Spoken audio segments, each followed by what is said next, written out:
cusp, which can be seen on display within the museum. The day was a huge success, and the greatest spectacle in racing was born. We enter the track between turns 1 and 2 onto one of our short chutes, each of which measure 1/8 of a mile and are located at the north and south ends of the speedway. There are 4 turns, each a 1/4 mile in length from entrance to exit, and 2 straights, each measuring 5/8 of a mile. Altogether, these add up to a total track length of 2.5 miles. You're probably beginning to feel the effects of our banking as we enter turn 2. Each of our turns maintain their original 9 degrees and 12 minutes of banking, the same as in 1909.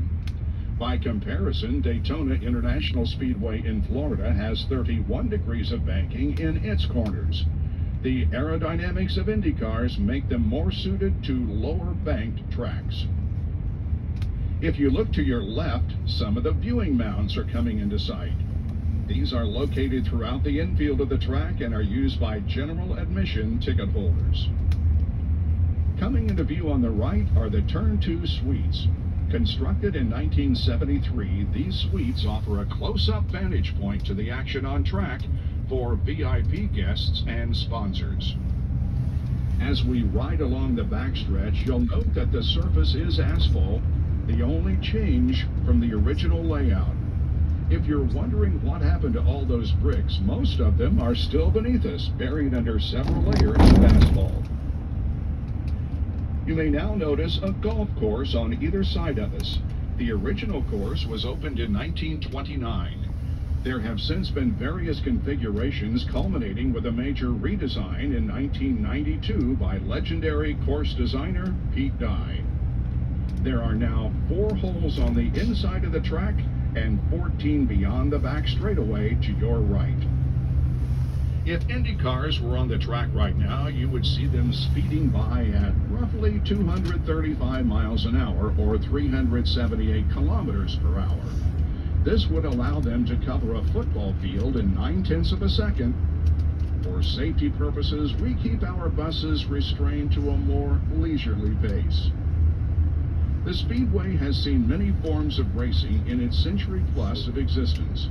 Hot air balloons and motorcycles held competitions even before automobiles took to the track. IndyCar, NASCAR, Formula One, and sports cars have all held major events here. Motorcycles returned in 2008, and even airplane races were held in the skies close to where we are currently touring.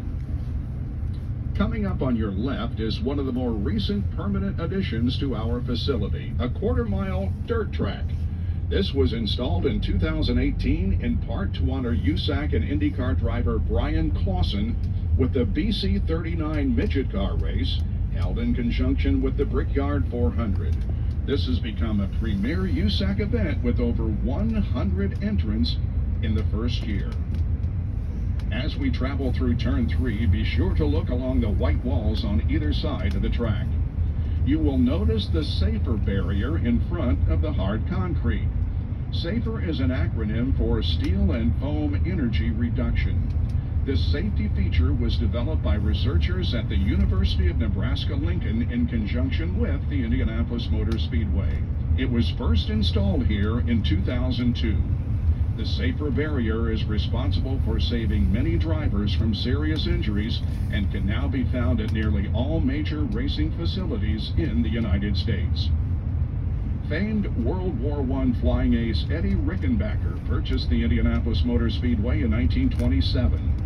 Captain Rickenbacker competed in the 500 before he learned how to pilot an airplane. He successfully guided the track through the Great Depression with no halt in racing. There were no events held here from 1942 through 45 as a result of World War II. Unlike the First World War, where the ground served as an aviation repair and refueling depot, the track was largely unused and began to be reclaimed by nature.